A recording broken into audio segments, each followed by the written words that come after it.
largo de estos 3 días ha sido maravilloso ver caras y me han remontado al pasado, buenas conversaciones, experiencias. Y estoy realmente feliz de estar aquí. Es bueno ver caras conocidas, amigos, colegas, mentores. Es grato. Ok, solo un disclaimer, ¿no? Mi plática es básicamente basada en análisis, mi experiencia y lo que veo en el sector. No necesariamente representa la posición de mi empleador. Bueno, vamos a cubrir básicamente un overview.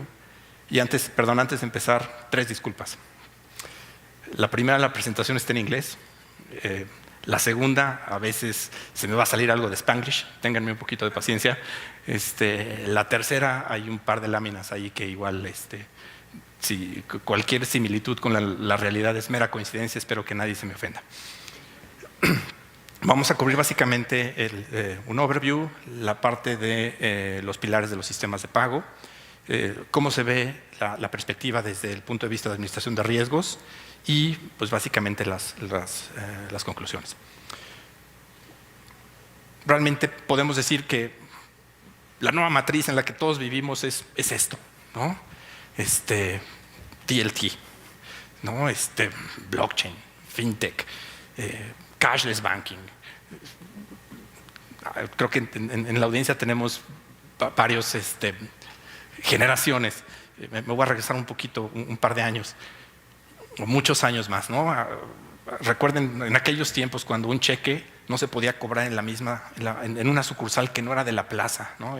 Imagínense todo eso. Tenías que ir a la sucursal de tu plaza, si no, no te la pagaban. La innovación tecnológica en aquellos días era en un teléfono de disco. Seguramente ustedes nunca vieron uno de esos. Tenía un aparatito que se le ponían así y podías tener tu saldo, ¿no? Lo ofrecían los 2 bancos más grandes de aquel entonces, ¿no? Bancomer sí y Audiomático Banamex. Entonces creo que la tecnología ha dado saltos gigantescos y hoy día no concebimos quizá pisar una sucursal a menos que tengamos que ir.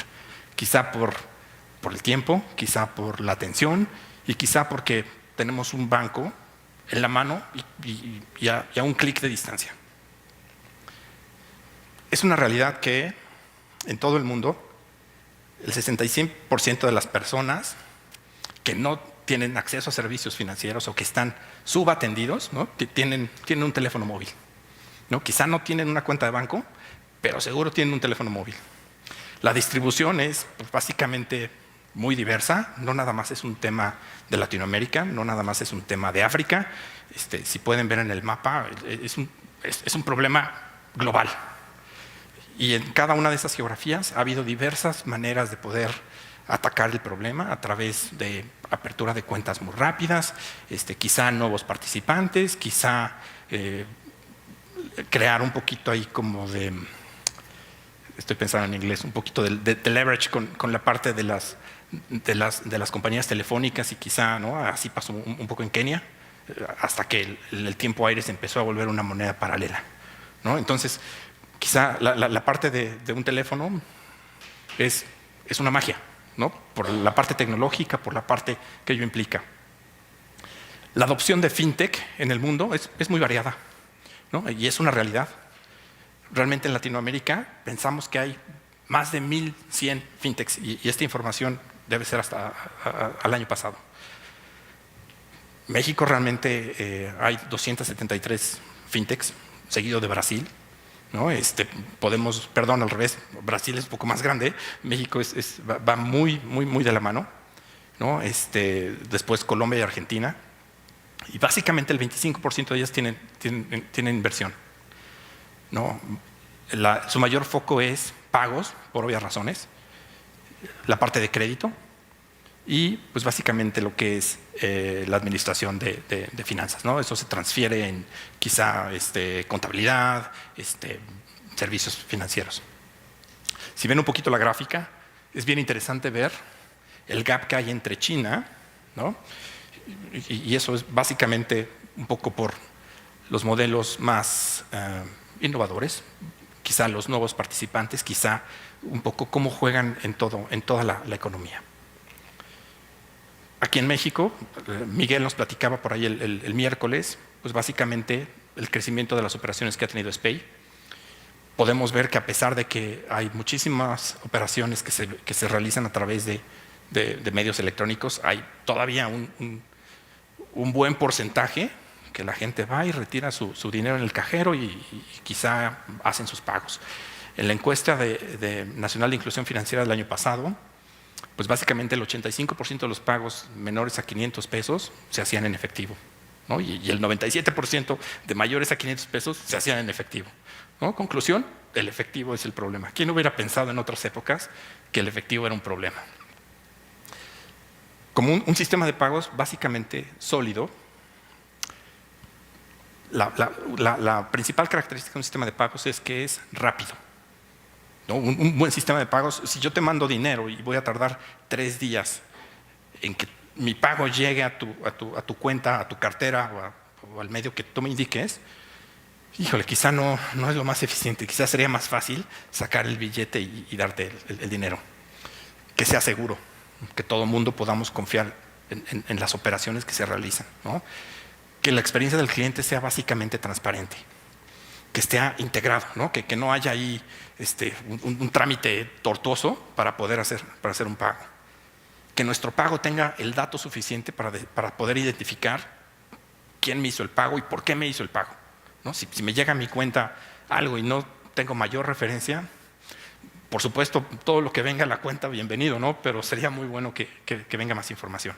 Y ahorita vamos a ver por qué. Que el acceso al sistema de pagos, de alguna manera, esté diferenciada de acuerdo al riesgo que ello conlleva cuando hablamos de un ecosistema. Y que cada una de las transacciones, de alguna manera, tenga lo que le llamamos trazabilidad, ¿no? Que podamos saber de dónde viene y podamos seguir la transacción del punto A al punto B. En el mundo, básicamente, hay una tendencia global, todo el mundo básicamente, ¿no? Está trabajando en hacer sistemas mucho más rápidos. El mundo está trabajando en poder hacer sistemas que incluyan todo el ecosistema económico, ¿no? La capa de consumo, la parte corporativa, la parte de gobierno. De esa manera es totalmente inclusivo. Hay diversos drivers, diversos factores que impulsan a cambios así tan dramáticos, ¿no? Puede ser la industria o puede ser la regulación. Pero la regulación, a final de cuentas, es los reguladores cuando son árbitros, cuando son quizá partners y van buscando quizá el bien de una economía, a final de cuentas logran hacer estos cambios. Hay también un estándar, ¿no?, de mensajería, que es el ISO 20022, que te permite poder mandar mucha más información en un pago. Puedes mandar hasta una factura. Entonces imagínate que la compañía A le paga a la compañía B y le manda su factura. Ya con eso ahorraste muchísimo. En lugar de mandarle un cheque o en lugar de mandarle el SPEI y luego por mensajería su factura, se lo mandas de un jalón, ¿no? El poder es inmenso. Y plataformas, realmente en el mundo no hay muchas plataformas de sistemas de pagos de alto volumen, realmente habrá unas 3. Entonces, ¿qué nos quiere decir eso? Pues básicamente que el mundo está mirando exactamente de la misma manera el tema de pagos. Les voy a dar una vuelta por unos países que quizá han hecho y han implementado estos sistemas. Se las voy a dar rapidísimo. No me voy a detener muchísimo, pero la idea es un poco que vayan viendo. En Australia, básicamente lanzaron su nuevo sistema de pagos en 2018. Y es un sistema bancario más pequeñito, ¿no? Pero a final de cuentas, tienen 6 bancos principales, tienen agregadores de servicio y 40 instituciones pequeñitas.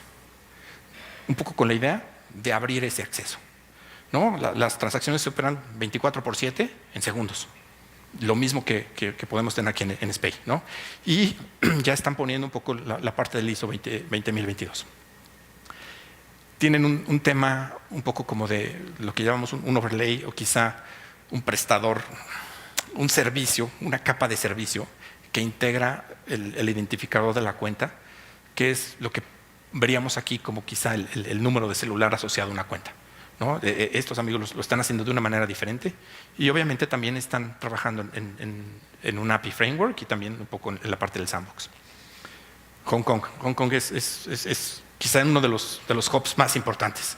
Lo mismo, ¿no? En septiembre de 2018 lanzaron su nuevo sistema. Básicamente están permitiendo monederos, bancos, 24/7. Y aquí Hong Kong, como ustedes saben, igual tiene dos monedas, ¿no? La parte del dólar Hong Kong y la parte de lo que es el yuan, que es la moneda de China. Entonces, este sistema de pagos, estos rails, pues básicamente tienen la capacidad de manejar estas dos monedas y eso es fabuloso para la geografía, ¿no? Para las necesidades de ese país es increíble. Y una vez más, ¿no? Se abre a person to person, de comercio a cliente normal, el e-commerce, ¿no? Ya tienen por aquí el QR code, que eso, pues básicamente, imagínense a nivel global, puedes aceptar un pago con tu QR y lo puedes hacer desde una billetera. Y realmente no necesitas al banco, por supuesto, para cargar la billetera, pero quizás estás empezando a construir un ecosistema diferente, ¿no? Lo mismo el API Framework. Cuando tengan oportunidad, dense una vuelta por el website. Hicieron una tabla periódica de APIs, ¿no? Los clasifican de acuerdo al tipo de servicio bancario y está muy interesante. Básicamente, creo que puede ser una buena referencia. Singapur, básicamente también es un hub. Su fama pues es un precedente importante desde el punto de vista tecnológico, es un hub financiero gigantesco y la apuesta por la tecnología es su prioridad número uno. Lo mismo, ¿no? Su sistema de pagos electrónicos lo lanzaron en 2014 y se están dando cuenta, oye, ¿cómo lo hacemos mejor? ¿Cómo lo podemos de alguna manera hacer más incluyente? Poder tener más rails y que esos rails los podamos subir en lugar de tener varios. En 2017 lanzaron su sistema, su rail que se llama PayNow o PayNow Corporate, que a final de cuentas es para la banca corporativa y para la banca de retail, ¿no? Con la misma visión. Su QR se lanza más tarde este año y pues básicamente también tiene un poco la parte del identificador de la cuenta como el número celular y un ID, ¿no? UK, otro icono. Su sistema tiene básicamente ya un rato, ¿no? El primero lo lanzaron en 2008 y tienen quizá diversos rails, la parte de cheques, la parte de domiciliaciones, la parte de facturas, la parte de transferencias. Están haciendo una reingeniería total para poder incluir todos esos rails y considerarlos en uno solo, algo que se llama New Payments Architecture. Igual, ¿no? La tendencia es ISO 20022, real time, el settlement, la parte de la conciliación y liquidación, pues básicamente la parte de atrás, que es el back office de un sistema de pagos, es bien complicada, ¿no? Ese manejo de liquidez no es tan simple para manejarlo. India es un fenómeno, ¿no? Se lanzaron en 2010. En 2018, básicamente, estuvieron viendo un incremento del 40% año con año. Es impresionante. Igual, su mobile ID, ¿no? Y lo interesante aquí es que pues, hay básicamente más de 70 aplicaciones usando APIs, interfaces, y lo están interconectando con e-commerce. Entonces, es un crecimiento así, ¿no? Es un sistema de pagos con esteroides, ¿no? En lugar de usar un ISO, utilizan arquitectura XML, ¿no? Y igual tiene su QR code. México, más que familiarizados con esto, ¿no? Si lo vemos en comparación con los demás, la verdad, no hay muy poquitas diferencias. Tenemos más de 100 participantes, hemos tenido un crecimiento del 35% año con año, ¿no? Los pagos son prácticamente en segundos. Eso es una chulada. Hay pocos países, o los que vimos en la lista, pues realmente la tendencia es esa, pero quizá antes de ese cambio no habían vivido eso. Nosotros lo tenemos desde hace un buen rato. Y fíjense, ya tiene un ratito, ¿no? En 2004 se lanzó el SPAY como lo comentó Miguel, veníamos de un espegua que bueno, no necesariamente era una buena cosa. Sin detenerme tanto en México, la parte del ISO, la parte del ISO 20022, básicamente es un protocolo de comunicación. Si están familiarizados con los protocolos de cajeros automáticos o de terminales de venta, es básicamente eso, ¿no? Determina qué campos del pago puedes utilizar para qué tipo de información. Cuando esto lo utilizas en un ecosistema, se vuelve poderosísimo, porque estás eliminando muchas de las operaciones, muchas de las transacciones o quizá de la información que va paralela al pago. Entonces estás integrando en el pago toda esa información. Su utilización es increíble, ¿no? Y puede tener diversas aplicaciones. Desde el punto de vista regulatorio, ¿no? Van a ver que esto es 2018. En 2018 pasó todo esto y está pasando a nivel globo, ¿no? Faltó mostrar aquí a Canadá, hubo una consulta de la Autoridad de Valores de British Columbia, que pasó un poquito antes, pero si pueden ver, tenemos a Hong Kong, tenemos a Suiza, tenemos al Banco Europeo, tenemos México, por supuesto, tenemos Singapur, ¿no? Y básicamente la tendencia es, todos estamos hablando de lo mismo, todos estamos viendo cómo aceptamos entidades financieras no tradicionales. ¿Cómo hacemos para poder impulsar una innovación en lo que es el tema financiero? Eso está en la mesa de muchísimos países, eso está pasando. Entonces, creo que esto se va a poner mucho más interesante de lo que ya es. Haciendo un foco quizá en cuatro países que son interesantes, ¿no? Singapur ahora publicó una consulta pública en noviembre para poder tener un super sandbox. Y eso básicamente lo que es en 21 días te dicen si sí o si no, ¿no? Y con el mismo principio. Básicamente todos los sandbox tienen las mismas preocupaciones, que sea un modelo de negocio sostenible, ¿no? Que tengas la protección a tu consumidor y que de alguna manera tengas manera de tener controles y un gobierno corporativo a una escala de tu fintech. Hong Kong básicamente es algo muy similar. Su mayor diferenciador es quizá el framework para el marco conceptual de las APIs. México no me voy a atender mucho, sin duda son unos expertos o seguramente lo conocen más que yo, pero básicamente la ley podemos decir que abarca los 4 ángulos. Ninguna otra ley en el mundo tiene esos 4 ángulos. Creo que eso es maravilloso. Vendrán más reglas, vendrán quizá un poco más de detalle, pero el primer escalón está ahí. En Reino Unido, pues básicamente empezaron en 2014 y la unidad, la FCA, tiene varias iniciativas. Su prioridad número 1 es lo mismo, es innovación. El grado quizá, la visión y quizá el motivador o el driver, quizá variará de geografía en geografía, pero la meta es la misma. Esta cuota es fabulosa, es del gobernador del Banco de Inglaterra, ¿no? Y básicamente es el reto como regulador, es que de alguna manera se pueda maximizar las oportunidades y minimizar los riesgos para las sociedades. Si nos hacemos un pasito para acá y pensamos como si fuéramos un banco, ¿no? Y amigos banqueros igual comparten esto, ¿no? Oye, yo tengo quizá una estructura muy sólida, tengo controles muy probados, tengo productos muy maduros. Si dejamos entrar a estas nuevas criaturas a jugar con nosotros, pues básicamente quizá el partido no es igual, ¿no? Son dimensiones diferentes.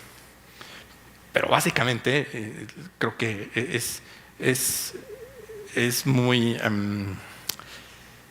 creo que es muy de esperarse el reconocer las fortalezas de cada uno de los participantes, ¿no? Quizá el banco tiene una estructura quizá un poco más sólida, quizá es un poco más burocrática, quizá, ¿no? la experiencia en temas de legal, de compliance, es diferente. Cuando hablamos de tecnología, quizá una fintech se puede mover mucho más fácil, ¿no? Hacer un cambio en un banco, y corríjanme los colegas míos, ¿no? No es tan simple, es un poco más complicado. Ok, cuando hablamos de digital payments, pues básicamente hablamos de eficiencia en las transacciones, hablamos de canales digitales, ¿no? Hablamos de poder migrar o conceptualizar al cliente con una identidad digital. Y de alguna manera los pagos digitales impulsan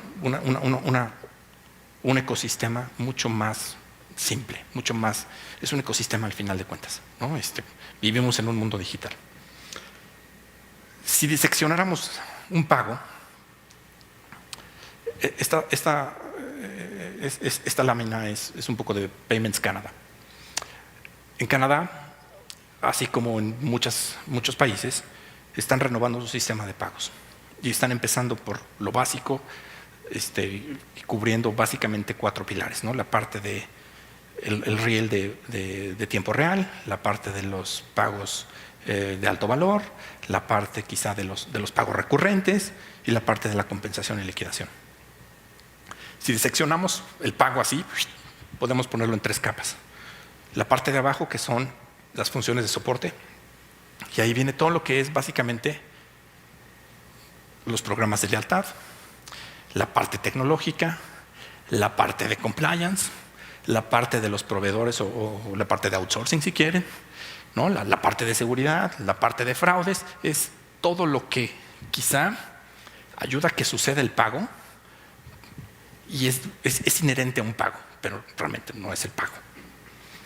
La parte del medio que le llamamos enabling layers, que sería básicamente lo que ayuda a que suceda, ¿no? Tienes los servicios y la parte del governance, que es el sándwich, ¿no? Lo que va en medio del sándwich. La parte más interesante quizás es la parte transaccional, y es donde podemos tener diversos factores en donde el pago se puede hacer de una manera más fácil, más complicada, más completa, y en donde quizá a lo largo de todas las 3 capas, si ven, hay lugar para que haya más participantes. No necesariamente tiene que ser la institución sociedad A y la institución sociedad B.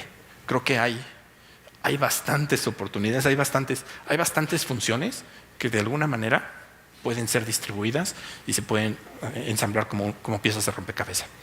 La parte transaccional, pues básicamente viene la parte de facilitación del pago, la parte de iniciación del pago, la parte de sustraemos o debitamos los recursos de la cuenta A para abonarlos a la cuenta B, confirmar que todo está en orden, ¿no? que el que mandó el dinero lo mandó a la cuenta que debía mandarlo, y a final de cuentas hacen una conciliación y una liquidación. En México, si nos enfocamos a tarjetas, y seguramente esto lo conocen muy bien, ¿no? Tenemos nuestros tarjetavientes, los emisores, nuestras cámaras de compensación y switches, la parte de los adquirentes, y tenemos diversas tasas que van a lo largo del camino, ¿no? Diversos fees.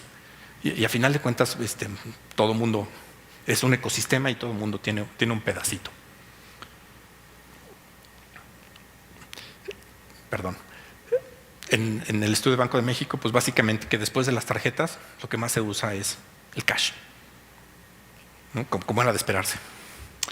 Cuando hablamos hay 2 tipos de ecosistemas, ¿no? Los abiertos, como el que mostramos de Banco de México. Si lo vemos bajo una lupa fintech, tenemos a un comercio.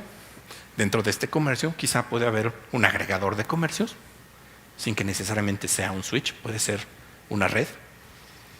Dentro de esa red se puede conectar a otra red que puede funcionar aquí en México como si fuera una cámara de compensación, que es un switch.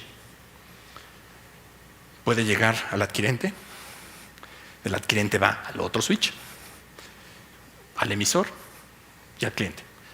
Y en toda esta carretera, si lo vemos en un nivel, con una perspectiva mucho más amplia, podemos tener diversos participantes amparados con una función fintech, regtech, llámenle como ustedes quieran, ¿no?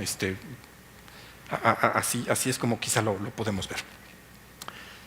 En un ecosistema cerrado, un buen ejemplo de estos puede ser, esto es Alipay, esto es Apple Pay, esto es Starbucks, esto es Xbox y Fortnite. Tu banco básicamente alimenta una billetera, alimenta un wallet, y de ese wallet vas distribuyendo los recursos a donde tú quieras, ¿no? Esto es Venmo, esto es todo eso. Si ustedes me preguntan, comparamos uno y otro, son muy diferentes, pero quizá cuando hablamos de un moneda de estos, es la experiencia del cliente la que a veces nos hace tender a esto, ¿no? Cuando tendemos a un Amazon, cuando es esto. Platicábamos ayer en el panel y en pláticas anteriores que básicamente la experiencia que le das al cliente es básicamente la llave del éxito.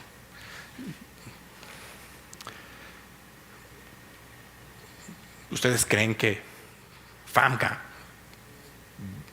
vayan todavía más allá de lo que tienen? ¿Qué opinan? Yo creo que sí. Sería muy inocente pensar que igual Facebook tiene 2.3 billones de usuarios, Amazon tiene 300 millones, Microsoft 1.2 billones, los que tienen una licencia de Microsoft, 120 millones de Office 365, Google tiene 1 billón de usuarios y 2 billones de teléfonos. Imagínense el poder de una red, un poder de un ecosistema de estos. Es inimaginable.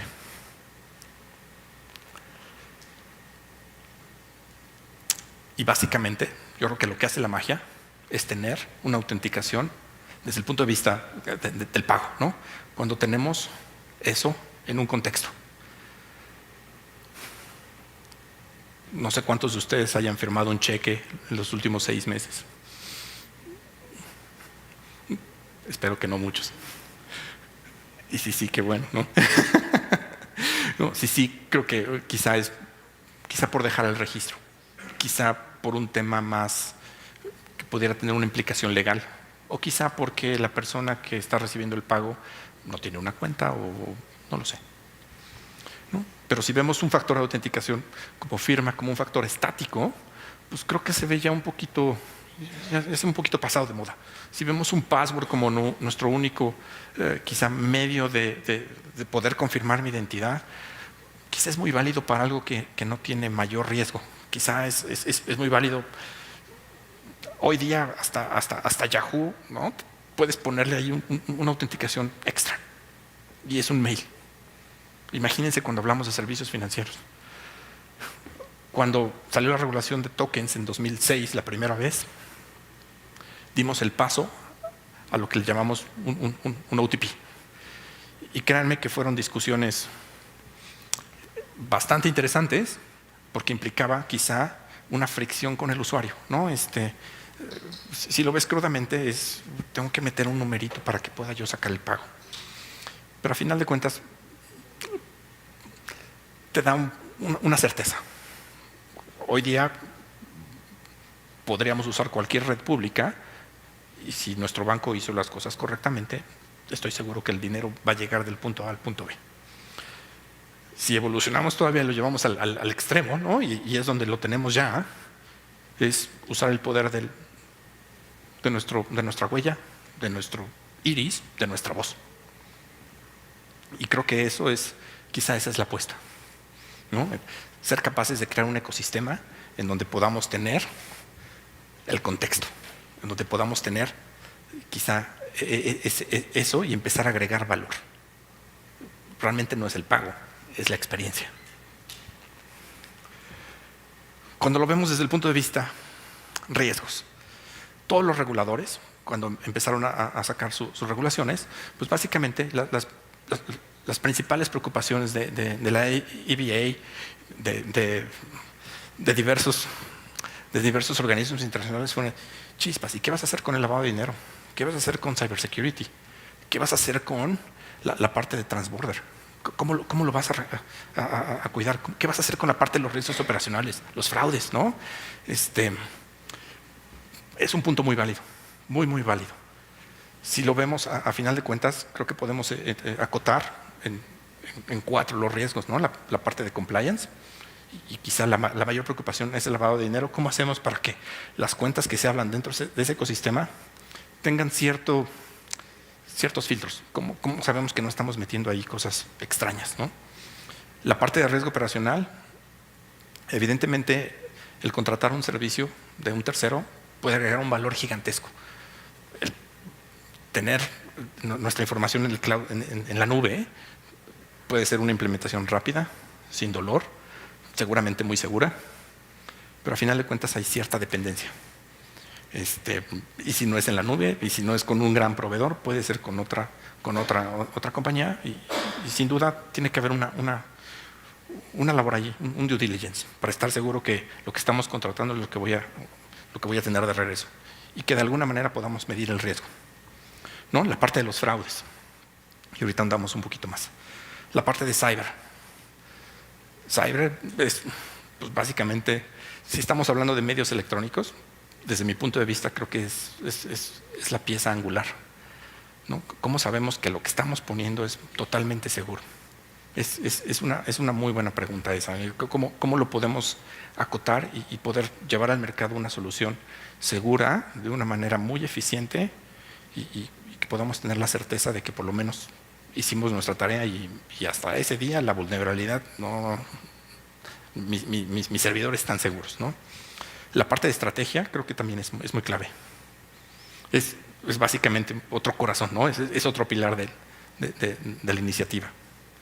Estar seguro que tenemos el partnership correcto, estar seguros de que nuestro producto va a agregar valor y la manera de poder llevarlo al mercado. La parte de la administración de proveedores de terceros, creo que esta es una manera muy simpática de verla, ¿no? Y el mensaje aquí es, sí, yo creo que se vale usar proveedores, pero quizá nunca perder el control, ¿no? Eso creo que es muy válido. Desde el punto de vista de riesgo operacional, pues básicamente sabemos que estamos hablando de fintechs, que son escalas más pequeñitas, ¿no? No es un bancote, ¿no? con millones de clientes. Son cosas mucho más pequeñas, a pequeña escala. Sin embargo, creo que vale la pena, en un mapa mental, ¿no? Empezar a ver, ¿qué es lo peor que me puede pasar? Mi preocupación es cyber, ok, sale. ¿Qué puedo perder? ¿Cómo lo puedo perder? ¿Puedo tener fraudes? ¿Cómo puedo tener esos fraudes? Y si tengo esos fraudes, ¿cuándo me voy a dar cuenta que los tengo? ¿Qué controles le voy a poner? ¿Cómo detengo eso? ¿No? Arreglo el problema. ¿Cómo voy a estar seguro que lo que sucedió y lo que arreglé, voy a tener manera de saber si el parche que puse va a funcionar, si la nueva medida de control es lo suficientemente robusta?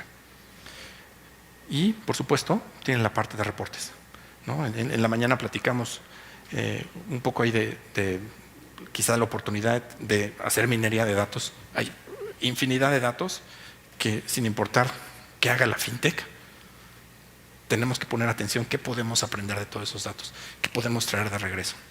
Si lo integramos a un nivel, a un modelito de riesgo, y no tiene que ser muy complicado, si lo ven, son pasos básicos. Si lo hacemos de una manera un poquito más estructurada, creo que tenemos un pasito adelante. Cuando integramos todo esto, se ve así, ¿no? Analizamos esto, si partimos del hoy, ¿no? Tenemos nuestro monitoreo, nuestras medidas, nuestros indicadores de riesgos, nuestros indicadores de performance. Si lo vemos al futuro, podemos tener una evaluación de riesgos y poder decir, ¿qué sale mal? ¿Lo tengo todo en su lugar? ¿Sí o no? Es un poco ver hacia adelante.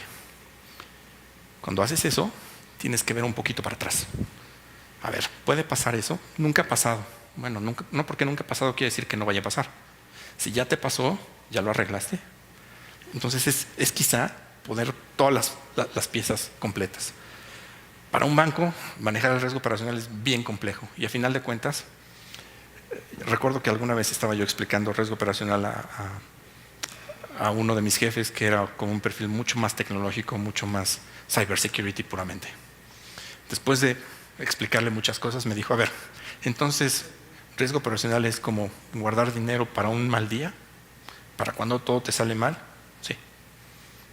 Fue la mejor explicación que, después de explicar muchas cosas, yo veía su cara y decía, no, este hombre no me está entendiendo. Después de que dijo, es como el dinero que traigo aquí en mi cartera por sí. Sí, es eso. Es básicamente eso, ¿no? El poder decir, ok, tengamos este colchoncito. Cuando hablamos de e-commerce, creo que si logramos esto,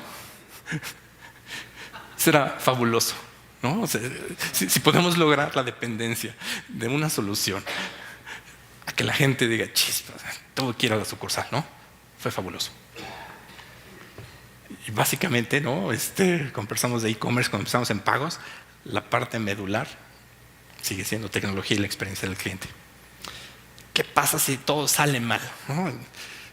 Estadísticas por el Ponemon Institute, básicamente un breach un incidente de datos, de fuga de información, puede costar hasta $3.86 millones, ¿no? El costo por registro, en promedio, $150, ¿no? ¿Cuánto tiempo nos tardamos en detener y arreglar? Porque cuando menos piensas, tu información ya está volando. Así es como los grandes corporativos a veces se enteran, ¿no? Cuando quizá reciben una llamada, cuando quizá accidentalmente alguien descubre que la información por ahí está volando. Así sucede en la vida real, ¿no? Son 196 días, es más de medio año en saber que eso sucedió. Regresarte para atrás y decir, chispas, ¿qué pasaba hace medio año? ¿Qué tipo de información es? ¿Es real la información? ¿No? Se supone que son mis clientes. ¿Realmente son mis clientes o son prospectos de clientes? ¿Quién tenía acceso como a ese tipo de información? ¿Mi call center? ¿Mi proveedor de estados de cuenta? ¿Mi proveedor de tarjetas? ¿Mi procesador de información? ¿Mi switch? Es un lío poder ponerle rompecabezas todo junto. El país más caro, Estados Unidos, 7.91 millones. Y básicamente, perdón, no veo, India, ¿no? Se va a 1.77. Escalas diferentes, geografías diferentes, regulaciones diferentes, pero a final de cuentas, casi $2 millones, creo que a cualquier compañía, sin importar qué tan grandota sea, sin duda les va a doler. Ok, la parte de la capa de soporte, ¿no? Tenemos la oportunidad de tener toda esa información. Si no analizamos toda esa información, creo que estamos perdiendo una oportunidad fabulosa. Para la parte de administración de fraudes, sin duda, es muy complicado poder construir un patrón de comportamiento de un cliente.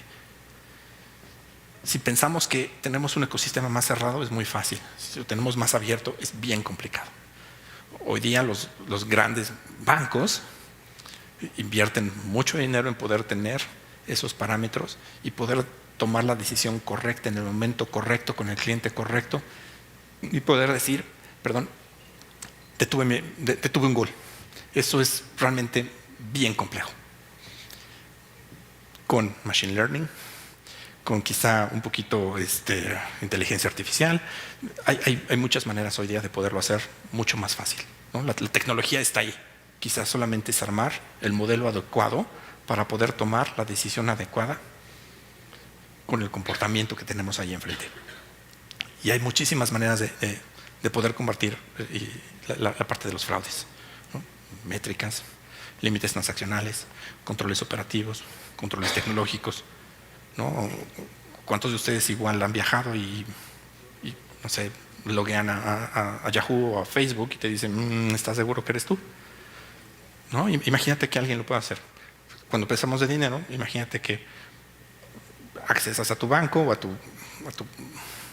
tu proveedor de servicios financieros, ¿no? Y quizá te puedan detectar que estás desde otra IP, desde otro rango, desde otro proveedor, y que te dijeran, sería un approach diferente, ¿no? La parte predictiva creo que juega un papel muy importante y creo que más importante es la parte de la acción. ¿Qué vas a hacer si todo indica que es un fraude? Deténlo. Oye, pero el cliente, bueno, hay muchas cosas ahí que se deben meter en la ecuación, pero básicamente creo que hoy día la información está ahí. La parte de cybersecurity a nivel mundial es un tema. Diversos países han publicado sus estrategias, diversos reguladores tienen sus marcos de control y créanme, he leído estos y muchos más, todos dicen exactamente lo mismo. La tendencia es global, es lo mismo que la industria de pagos, ¿no? Es el poder tener una administración de riesgos tornada a la parte de seguridad informática. Para todo ello, un buen parámetro puede ser el marco del NIST. Por cierto, ya tiene 5 años, creo que se puede considerar que ya es algo un poco más sólido. Y si se fijan, es el mismo ciclo, es igualito, de la administración de riesgos. Identificas, proteges, la detección, la respuesta y te recuperas, ¿no? Con un tema un poco más tecnológico, pero al final de cuentas es igual. Es saber cómo puedes resolver aquellos huecos de una manera ordenada. Y 2, tener un plan B. ¿Qué pasa? Y si lo pensamos en el plano físico, ¿qué pasa si alguien, y tocamos madera, qué pasa si, vamos a poner la oficina, qué pasa si llega alguien a la oficina, ¿no? A nuestras instalaciones de oficina? ¿Qué va a pasar? Y tenemos que pensar en capas, ¿no? Bueno, a ver, si entra en el pasillo no hay nada, no se va a poder llevar nada. Okay. Para llegar a la parte donde están las joyas de la corona, pues están en el cajón izquierdo que tiene una llave con una combinación 4. Okay. Pero al final de cuentas es cómo contenemos esa parte. Eso es cybersecurity. El poder ser proactivo, el poder administrar la parte de las vulnerabilidades, la parte de cyber es una competencia, ¿no? No acabas de arreglar una cosa cuando tienes que arreglar otra y nunca acabas. Y luego encima tienes aquellas que nadie sabe o aquellas en donde tienes un zero day vulnerability, ¿no? Que ni siquiera sabes que lo tienes. Pero al final de cuentas, si sigues un orden de administración de riesgos, es algo que funciona, ¿no? ¿Qué pasa si todo eso que pensé que iba a salir mal sale mal? Ok, ¿cómo me repongo? ¿No? ¿Cuál es mi plan B? ¿Qué empiezo a cerrar? ¿Qué empiezo a recuperar primero? A final de cuentas, creo que todos estamos de acuerdo que los datos es lo más valioso que hoy día tenemos en cada una de las, sin importar la industria, es la información. Toda la información está disponible, toda la información es quizá lo que falta, quizá el reto es saber cómo lo utilizamos para remediar, para tener ventaja competitiva, para poder desarrollar productos nuevos, para detectar áreas de oportunidades en el negocio que estemos desarrollando, para poder ir 7 pasos más adelante. La tecnología, a final de cuentas, es sin duda el factor de cambio de un comportamiento, de temas económicos, de temas personales, del comportamiento social. Hoy día, analicen un poquito, ¿no? Una persona promedio, ¿cuántas horas gastamos enfrente de nuestra pantalla? Son muchísimas, ¿no? Es básicamente un factor de cambio, la tecnología. La dependencia que nos hace en nuestras vidas hoy día quizá es gigantesca y yo creo que va en incremento, va para arriba. Las regulaciones están cambiando, ¿no? Ya sabemos que los reguladores quieren tener nuevos participantes, están buscando la manera de encontrar los justos medios. Créanme, tuve la fortuna de colaborar con equipos para poder escribir las regulaciones en México. La regulación no se hace de una cabeza, se hacen de muchas, ¿no? Son diferentes puntos de vista, diferentes. Y encontrar la receta secreta es bien difícil, bien difícil. Si debe ser diferenciado o no, es una pregunta no muy fácil de contestar. Es bien retador, porque a final de cuentas podrás tener, si ves un enfoque y estás regulando una actividad o un servicio, pues realmente si tienes ese foco, ¿qué importa si es una entidad muy grandota o una entidad más pequeña? Quizá el riesgo es igual. Es muy difícil poder tener un balance perfecto. Y creo que como perdón, estoy pensando en inglés. Un poco la opinión del gobernador del Banco de Inglaterra es, bueno, estamos aprendiendo, ¿no? Esto nos va a llevar tiempo. Y es una realidad. El poder reconocer que hay fortalezas entre cada uno de los participantes, creo que eso deberíamos de tenerlo siempre muy presente, ¿no? El problema o la oportunidad de negocio implica tomar una solución muy amplia, ¿no? y valernos de muchas cosas. Y básicamente el modelo ganador es aquel que pueda tener ese balance y poderle otorgar al cliente la mejor experiencia. Yo creo que eso está clarísimo. Si tenemos tiempo para un par de preguntas, con mucho gusto, si se las puedo contestar, encantado la vida. Pedro Reyes de Banco Base. Ahora, en tu experiencia en Canadá, ¿cómo ves la diferencia en el aspecto social? ¿Cómo crees que pudiéramos nosotros ser un país que tuviéramos más gente bancarizada a la que tenemos ahorita? ¿Crees que es una cuestión regulatoria, una cuestión de mercado? ¿Cómo crees que pudiéramos acercar a más gente a este tipo de servicios? Sobre todo ahorita que mencionabas que los teléfonos existen, ya está la gente, ya nada más falta el subirlos, ¿no? Mira, yo creo que, por ejemplo, Canadá es un país muy interesante. Es un país muy tecnológico. Yo soy enemigo del efectivo, jamás traigo efectivo. El poder tener la infraestructura de tarjetas y tener un tap and go disponible en cualquier comercio es fabuloso. El poder pagar un servicio de gobierno con tarjeta y no tenerte que preocupar de chispas, tengo que llevar más o menos, que no me den mucho cambio porque me van a decir que no tienen tanto cambio y que no manejan efectivo. Creo que eso es fabulosísimo. Yo creo que no, en mi opinión, yo no vería que fuera un tema regulatorio. Yo creo que en México el marco legal fue diseñado para tener diversas cosas, ¿no? En Canadá recientemente puedes abrir una cuenta de manera no presencial. Aquí en México lo podemos hacer desde 2012, ¿no? Y las cuentas, una cuenta nivel 2 es lo suficientemente amplia para poder tener una transaccionalidad muy decente. Yo creo que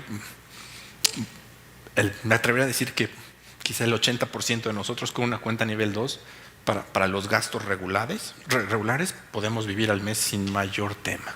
Igual las recargas, pero para los gastos normalitos, los gastos que harías con cash, quizá una cuenta nivel 2 alcanza perfecto. Cuando en su momento tuvimos discusiones ahí internas, ese fue un análisis. ¿Cuánto dinero traes en la cartera normalmente? Pues mira, más o menos.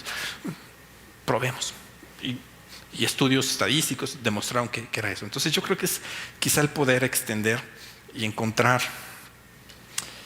el modelo para poder llegar y satisfacer esas necesidades. Quizá el CODI puede ser una solución fabulosa, ¿no? Si me preguntas, oye, el CODI, ¿qué tan diferente es? ¿Qué diferencia sería que yo le pagara a ese señor? Porque ese señor ya tiene una cuenta, o ese señor puede tener una cuenta. Quizá es meterlo al ecosistema. Va de nuevo, ¿no? Es un tema de ecosistema y poder ir agregando los valores y capas, y a final de cuentas, cuando menos lo piensas, eres parte de ese ecosistema y eres feliz en ese ecosistema y no encuentras otra cosa. ¿Alguna otra pregunta? Buenas, Robert Monturiol de Ictinio Plataforma Bank as a Service. Quería preguntarte, ¿qué tipo de iniciativas podemos esperar de la banca tradicional para orientar realmente su estrategia al cliente? Porque veo por ejemplo, a los grandes jugadores retailers, a los grandes jugadores que nacieron con esa visión clientecéntrica mucho más avanzados y nacían con mucho menos data. Y veo a mucho banco infoxicado con muy poca capacidad de trasladar toda esa información en realmente generar una experiencia de cliente que sea capaz el cliente de decir, prefiero estar con este banco que con Amazon. O sea, me cuesta pensar cómo es que va a competir el banco con esos grandes jugadores.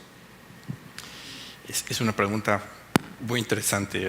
Hay un estudio por ahí, el 70% de las personas contestaron que mañana se van con Amazon si ofrecieran cualquier servicio financiero y puede ser una tarjeta de crédito si quieres, que es lo más simple, ¿no? Es bien simple. Yo creo que es quizá tratar de ver el modelo completo, el ecosistema. Yo creo que la respuesta para que quizá el incentivo para poder buscar eso es agregar el valor mostrando el ecosistema completo. Yo creo que es ahí donde quizá puede ser el gap. Si aislamos esa partecita, dices, bueno, yo ya tengo eso, ¿qué me traes a la mesa? ¿No? Ya lo tengo y lo llevo haciendo muchos años. Igual no de la misma manera, ¿no? Pero quizá desde mi punto de vista, quizá es esa parte, contar la historia completa y poder mostrar, mira, si metemos esta parte, puedes ganar esto. Y es un win-win, ¿no? Gracias. ¿Alguna pregunta más?